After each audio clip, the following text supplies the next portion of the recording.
سلام البنات، كدايرين؟ بخير؟ لاباس عليكم؟ ان شاء الله تكونوا دائما بخير وعلى خير. سيدتي الجميله، اليوم جيتك بواحد الماسك خطير. عرفتي هذا الماسك ما عمرك درتي بحاله. انا غنقولها لك بصراحه، هذا غيشد لك البشره بامتياز من الاستعمال الاول.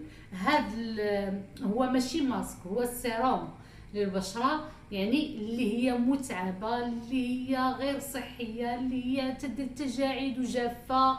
هاد السيروم كيتباع بواحد الثمن خيالي، انا عطيته لكم اليوم بدون مقابل، يعني بلا فلوس، ديريه في البيت ديالك اللي هو جد رائع، ما غاديش تستغني عليه نهائيا سيدتي، ما غتستغنيش عليه.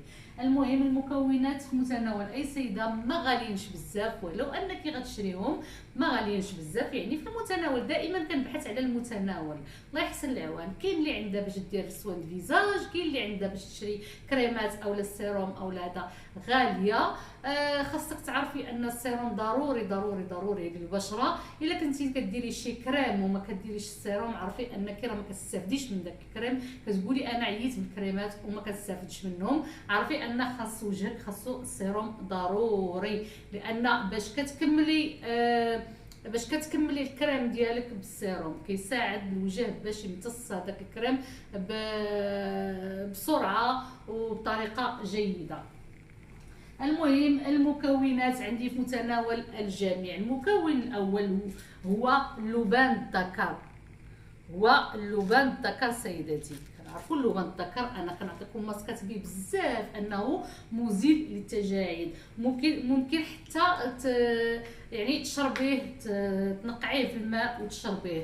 ها هو اللبان الذكر. عافاكم ما تبقاوش تقولوا لي فين غادي نلقى الاصلي. فات ليا وحطيت لكم النمره ديال السيده اللي كانت صيفطت ليا هاد اللبان الذكر، هي صحراويه الله يجازيها بخير، كانت صيفطاتو ليا من الصحراء وفات ليا، حطيت لكم النمره ديالها. ولكن دابا النمره ما بقاتش عندي، داكشي علاش الفيديو مع شحال هادي ما لقيتوش، يعني قلبت عليه باش نعاود نصيفط لكم النمره وما لقيتوش. المهم سيدتي عندي اللبان الذكر، اللبان الذكر. كذلك عندي العلك الصحراوي اولا كنقولوا ليه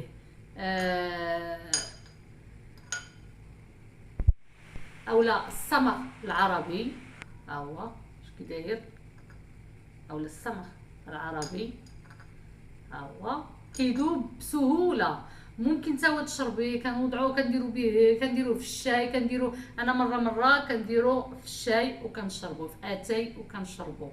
ها هو كندير غير واحد طريف صغير، هو كيذوب بسهوله غير بحال هكا وكنشربو مره. مهم سيداتي، كيخلي لك الوجه ديالك مشدود، كيحافظ لك على الكولاجين اللي عندك في البشره ديالتك وفي الذات ديالك، لان كل ما كنزيدوه في السن كل ما الكولاجين اللي عندنا كيضعف وكينقص. حنا خاصنا نحافظوا عليه بالمأكولات ديالنا وبالمشروبات ديالنا وبالمكونات اللي كنديروا للبشره ديالتنا.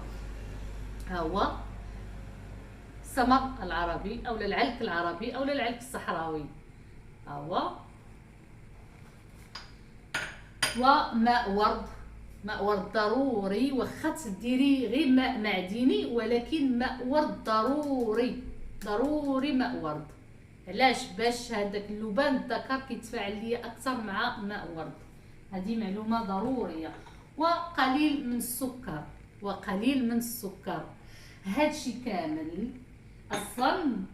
اصلا اللبان الذكر كيذوب. انا نوريك الطريقه. غناخذ واحد الاناء بحال هكا، كاس اناء قرعه اللي عندك، غتاخدي فيها حبات ديال اللبان الذكر. بعض الحبات، انا ما بقاليش بزاف، غادي نوضع غير شي حاجه، يعني ها نتوما غادي ناخذ واحد 5 ديال الحبات. نتوما ديروا ملعقه صغيره، الا عندكم كثير ديروا معلقه صغيره اولا نصف معلقه. ها هي غنوضعوها في الكاس. ها هو ياك. كنزيدوا كذلك واحد طريف ديال السمر العربي اولا العلك الصحراوي. ها هو كنزيدوه معاهم. خاصك تعرفي بلا اللبن الذكر ما كيذوبش، غير كيطلق ليا المكونات ديالو كيولي ابيض اللون، يعني ماشي بيض، هو باج، ولكن حنا كنسميوه ابيض اللون. والصمغ كيذوب ما كيبقاش نهائيا، ما كيبقاش يبان لك هذا. وكديري معاه السكر، مقدار هكا ديال السكر. عندك السكر حبيبات اللي هو السنيده اللي كنوضعوه في القهوه، ديري معلقه صغيره، معلقه صغيره. ما عندكش ديري مقدار ديال هذا السكر، ها هو كديريه. كنديروا ملعقه كبيره اولا 2 معالق صغار ديال ماء ورد. واش كيبان لكم ولا لا؟ المهم غندير مقياس ملعقه كبيره،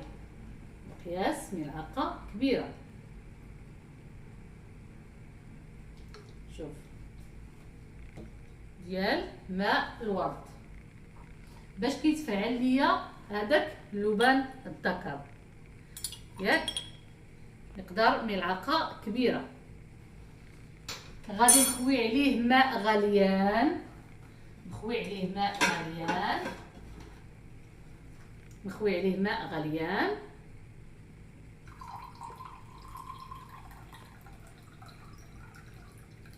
وغادي نغطيه ونخليه يبات ليله كامله، كل ما ضرباتك الفيقه ونطي حركيه، اولا حطيه حدا راسك، وفيما ضربك الفيقه حركيه، ياك؟ كنحركوه باش داك الصبغ كيذوب ليا، وداك اللبن الذكر كيطلق اكثر، والسكر حتى هو كيذوب.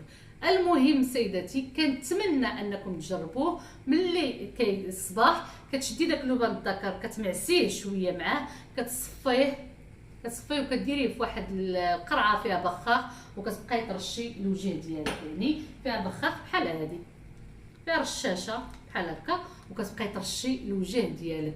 واو واو واو! خصك تعرفي ان هذا السيروم جد رائع ومفيد للبشره. ديريه وذكريني بالخير، دعيوه ديال الخير هي كل شيء. بارطاجي مع صحاباتك سيداتي، جربيه بعدا انت الاولى، وعاد ملي غيسولوك الناس اشنو درتي للبشره ديالك، بارطاجيه معاهم وقول لهم سيروا عند فاطمه الزهراء اللي قناه بيوتي بيو وشوفوها وجمجموا ليها، ديروا ليها جيم وديروا ليها البصمه. المهم سيداتي، مرحبا والف مرحبا، وكنتمنى ان ديروا على وجه مغسول. طبعا الصباح تغسلوا وجهكم بالماء عادي، تباتوا به، ديروا بالليل وتباتوا به، باش ما تقولوش ما قلتيش لينا الوقت وهذا.